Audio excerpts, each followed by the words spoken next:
Hi guys, Steph from NRD GRL Cosplay here. I just want to give you a quick rundown on how I made the shoulder armor for my Captain Canada costume. To start off, I've covered my dress form in saran wrap, and I'm going to use painter's tape to map out where I'm going to need the shoulder armor to sit.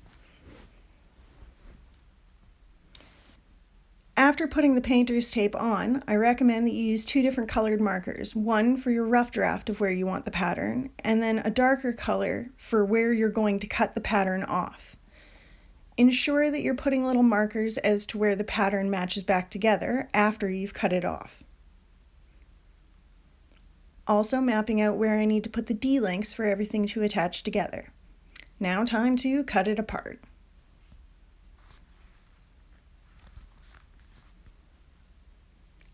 I recommend that when cutting the pieces out, lay them back down the way that you've cut them apart. Certain patterns, this can be very difficult to put them back together. This one is fairly simple.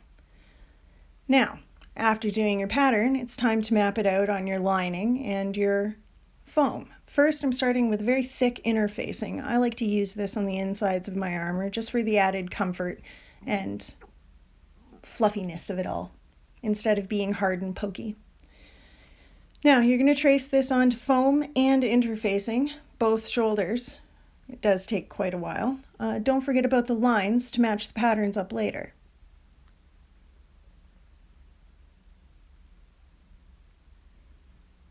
Once you've traced them all, cut them all out.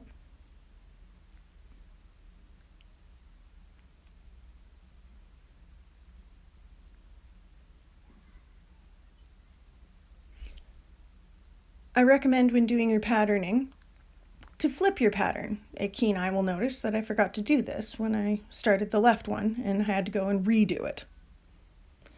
Now I'm taking a wire hanger here and cutting it apart into about 3-inch strips to create D-links. This is how the shoulder armor is going to attach to the other pieces of the costume.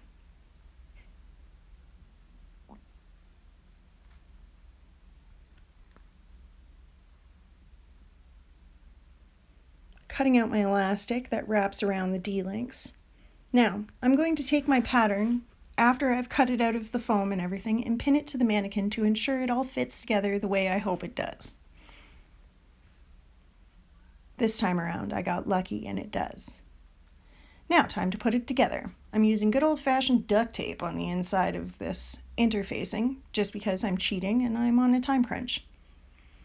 Duct taping all the pieces together. Now, with the lines in the pattern where the D-links go, I'm going to punch holes in there because that's where I'm going to shove a stud through once I attach the D-links.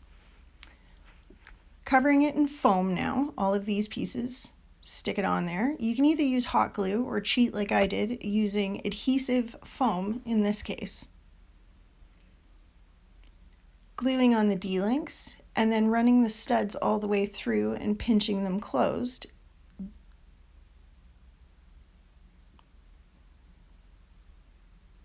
Now everything's all cut out and attached. I'm using an X-Acto knife just to make sure all my edges are as clean as possible. Sometimes closing the studs can be a little bit difficult. I like to use the side of my table. And now you do it all again. After this, you can either paint and prime. I said that backwards. You can prime or paint, or you can cover it in Worbla. That is what I chose to do, covering it in Worbla and then primed and painted it.